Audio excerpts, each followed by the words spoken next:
This lecture is going to focus on the difference between prokaryotic and eukaryotic cells, as well as the idea of compartmentalization and why that may be important. Okay, so these are some words that we've tossed around a little bit, but let's get specific. Like, ooh, what do these words actually mean? So if you've kind of forgotten, here's your refresher. Prokaryotic or a prokaryote. This is a name for a group of organisms. This would include bacteria, which I think most people are fairly familiar with bacteria, and archaea. Archaea is less well known to the average person. We're talking super primitive, like deep sea vent kind of creatures, okay? So things to know about them, they're surrounded by a cell wall, and then inside the cell wall is a cell membrane. There is no nucleus, just this like region called the nucleoid region. It's just like a region where the DNA hangs out. Okay, the DNA is typically one strand and it's a circle, not like separate chromosomes. There are some ribosomes in there, and they have some kind of way to get around. Okay, it could be little cilia, which kind of like little fingers that stick outside of it, or it could be flagella, more like a tail. Okay, some have these little fimbriae structures that help them attach to some things, but not all of them have that. Okay, so that's the general layout of a prokaryote. When we think of bacteria, we think sometimes of things like strep. We think of E. coli, and those we think of as bad, of course, because they make us sick, but not all bacteria is bad, okay? We have lots of helpful bacteria right now that like live in your stomach that help you in your digestive system, that help you break down food. Also, like the way that we make yogurt and cheese and stuff is through bacteria. So not all bacteria is bad. So that's an overview of prokaryotes. And one other thing to note is that all prokaryotes are unicellular, aka one-celled. You can never have a prokaryote that's more than one cell big. Now onto eukaryotes. This is going to basically include everything else. Protists, fungi, animal, plants. We know animals, we know plants. Fungi would be like mushrooms, but protists, huh? This would be like these little guys, little amoebas, algae. If you've heard the word paramecium, okay? These are single-celled eukaryotes. Okay, now eukaryotes can be single-celled or multi-celled, like animals and plants, right? Or they can be single-celled. And here their main features are they're enclosed by a cell membrane, right? Plant cells have a cell wall, animals don't. There is a nucleus where DNA is stored. And then the other big thing would be like, wow, look at all those organelles in there, which is a feature that, of course, our prokaryotes don't have. So I want you right now to think about what similarities are there between prokaryotic cells and eukaryotic cells. I know you did this already as one of your timeline questions, but just pause the video and write down a couple similarities you see. And then when you're done, unpause your video and see how you did. Okay, here's what I can come up with the similarities. Cell membrane, they've got cytoplasm, they have genetic info somewhere, they've got ribosomes. Plant cells and prokaryotes have cell walls. And also, you might not have known this, but some eukaryotic cells have like flagella too, aka sperm, right? That's how they get around. So that's a similarity between prokaryotes and some eukaryotes.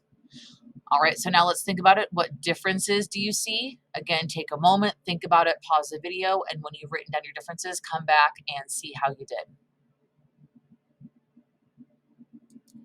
Here's what I came up with.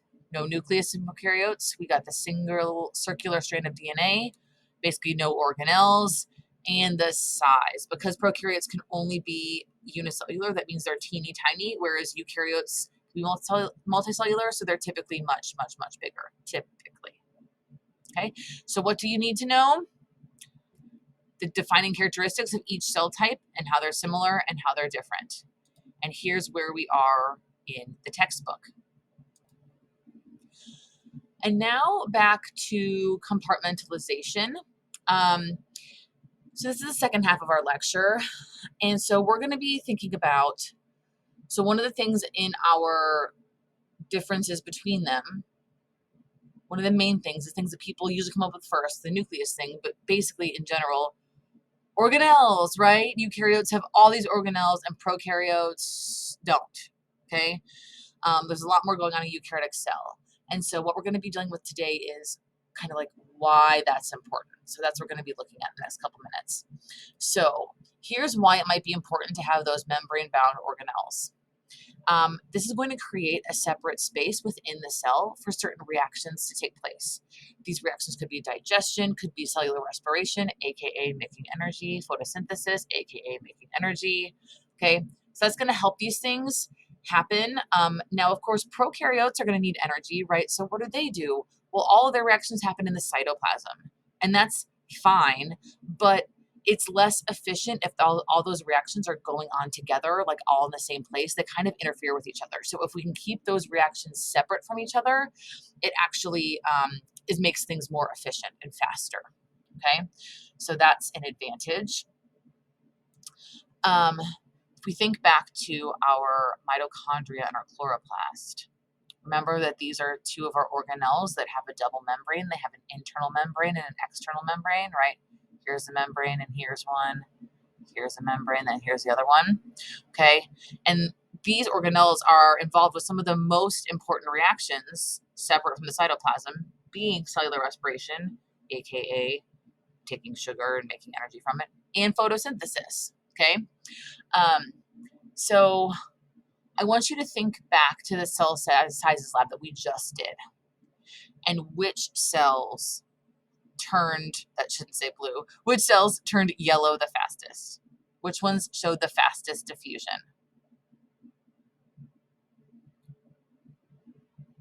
So not only the small ones, but if you can think about, it had to do with, right, surface area to volume, right? That was a big part of your lab write-up.